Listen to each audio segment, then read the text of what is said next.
Yo guys, what's going on? Ace is here today with another video. In today's video, we're going to be doing another beginner's guide on rusty weapons here in the Cycle Frontier. There is a difference between your weapons sometimes, and you might not even know it. Do me a favor, before we hop any deeper into the video, make sure you're leaving a like on this one for the YouTube algorithm, and consider subscribing to the channel if you learned something today, or if you just want more of the Cycle Frontier content, tips, tricks, money guides, and gameplay, and more here to come on my channel. Let's hop right in here today. So we have these two PDWs. They look exactly the same. You really can't see a difference. However, they are actually very different. This is a regular PDW. This is something you can get right from the quick shop right away. And this PDW is a rusty one, and this is one that I found in Raid. Now, some weapons are impacted significantly worse when it comes to the damage, the penetration, the magazine size than others. So in this case right here, this rusty PDW isn't that much worse than the regular PDW. So this one does 10 damage, has a 20 magazine size, and has 10 penetration.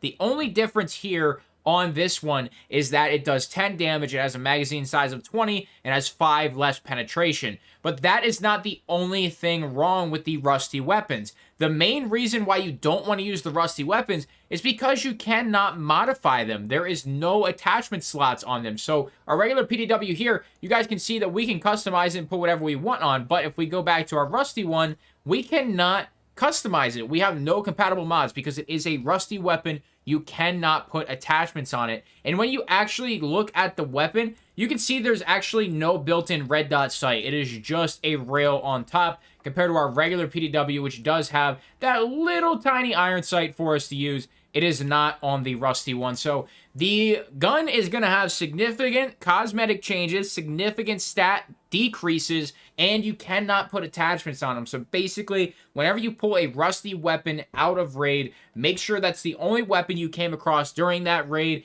And if it is, then you can throw it in your second weapon slot, and then you sell it for some cash. That is really the only use for rusty weapons, in my personal opinion. There's no reason to be running them. Just use them to get a little bit of rep, and then go buy yourself a brand new one with the cash you did get from that weapon. That is the difference between rusty and regular weapons. The pistol, for example, will be impacted way more significantly. I think a rusty K28 is going to do like 10 damage, have a magazine size of 10, and a penetration of 5, when the PDW, really the only change was the penetration. Now, I do not know if there are worse or, better ways of seeing the durability per se, or the amount of rust on a weapon. Some might be worse than others. I don't know that information currently, but just know the main thing to know is you cannot put attachments on a rusty weapon. That is the main thing to know, and there are going to be some cosmetic changes to it as well. If you found anything helpful or informative today, make sure to leave that like, subscribe if you're new, sponsors, and equipment description below. It's going to be it for me. Thank you so much for stopping by. I'm out.